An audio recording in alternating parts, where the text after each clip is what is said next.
Depois de analisar alguns cenários aqui no canal, em especial esse último que aconteceu, um raio-x de uma casa, ficou em evidência que tem um erro que ele acontece bastante nesse cotidiano, e não é um erro que acontece na fase da obra, que vai acontecer ali no seu momento de execução.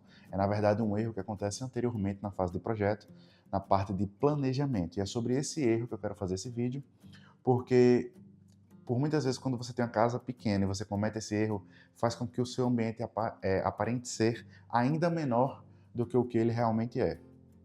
Eu sou Vitor França, sou arquiteto e aqui no Arquiponto eu falo sobre como acontece a arquitetura e construção na vida real.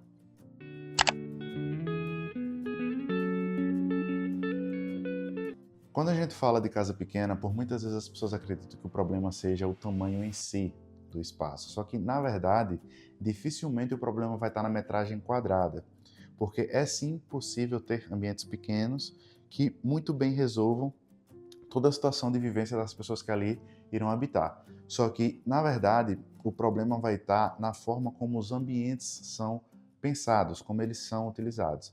E é aqui que acontece o erro que eu muito vejo se repetir e que eu vou apresentar a seguir. E agora, sem mais delongas, o erro é planejar a casa pensando nos ambientes de forma isolada e não no uso real.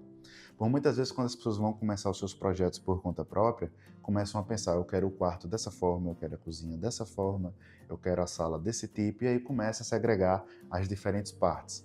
Só que o que é que acontece? Por muitas vezes, quando você tem uma limitação de espaço, quando você tem um espaço pequeno, você fazer dessa forma segregado, separadozinho, eu quero esse assim, esse assim, esse assim, pode acontecer disso não funcionar quando chegar lá na frente. Por quê?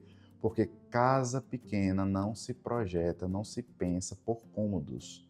Você tem que pensar na rotina de quem vai utilizar aquele espaço. É na rotina que o projeto tem que ser focado. Vou te dar um exemplo simples aqui para tentar passar melhor a visão. Imagine duas pessoas que moram juntas. Essas pessoas chegam do trabalho e aí começa. Largam uma bolsa em um lugar, tiram um sapato, colocam em outro, preparam algo para jantar, sentam para comer juntos. Alguém precisa utilizar o notebook para alguma atividade que vai ser realizada em casa. Em outro momento, alguém precisa de um cantinho para fazer uma leitura. São muitas as pequenas atividades que podem acontecer naquele espaço de vivência. E aí eu pergunto, tudo acontece em um único ambiente, em um único cômodo? Não. Então, quando você às vezes quer fazer essa separação, quer segregar os diferentes cômodos para que cada coisa aconteça em determinado lugar, você acaba por muitas vezes travando um pouco o todo. Você pode criar um problema de fluxo, porque a coisa não vai ficar tão fluida quando você começa a falar que tudo tem que ser feito em tal caixinha. Então, é necessária essa preocupação com o fluxo da coisa e com a rotina do dia a dia. E quando eu falo de problema no fluxo, o resultado disso é o quê? Corredores que por muitas vezes vão ser inúteis, móveis mal planejados que podem quebrar também a circulação da coisa, portas que podem ficar conflitando entre si, pequenas coisinhas que quando vão sendo somadas vão resultar naquela sensação clássica de casa apertada. E o pior é, a gente faz de uma forma achando que vai funcionar, mas na verdade não funciona tão bem quanto poderia. Ou seja, é uma separação que por muitas vezes não vai fazer sentido. Então, assim, quando eu analiso uma casa pequena, a primeira coisa que eu faço não é olhar as medidas, é na verdade buscar entender como que aquela casa vai ser usada. E para entender como é que a casa vai ser utilizada, eu preciso entender como é a rotina do usuário ou dos usuários. Quem é que chega primeiro? Quem é que trabalha em casa? Quem que cozinha? Onde que vão deixar as coisas? Tem alguém que tem alguma necessidade especial? Questões como essas vão nos norteando para conseguir chegar a um consenso de como de fato o projeto tem que ser.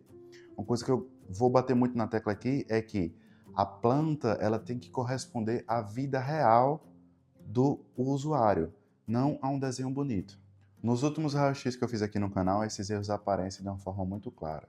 Já no próximo vídeo de raio-x que vai acontecer aqui da série, eu vou fazer de uma forma em que eu consiga mostrar a vocês como que a gente faz pensando nesse tipo de situação, e aí eu já vou trazer como exemplo uma planta real, não mais uma planta feita por IA, tá certo? E aí a partir de então, eu duvido muito que vocês consigam enxergar casas e apartamentos da forma como vocês enxergavam até então, porque uma vez que se pensa nesse detalhe de como é que acontece a rotina e o uso, você começa a enxergar os ambientes de uma forma muito diferente. Se você pensa em construir, reformar ou comprar um espaço pequeno, Esse é o tipo de erro que vale muito a pena ser evitado.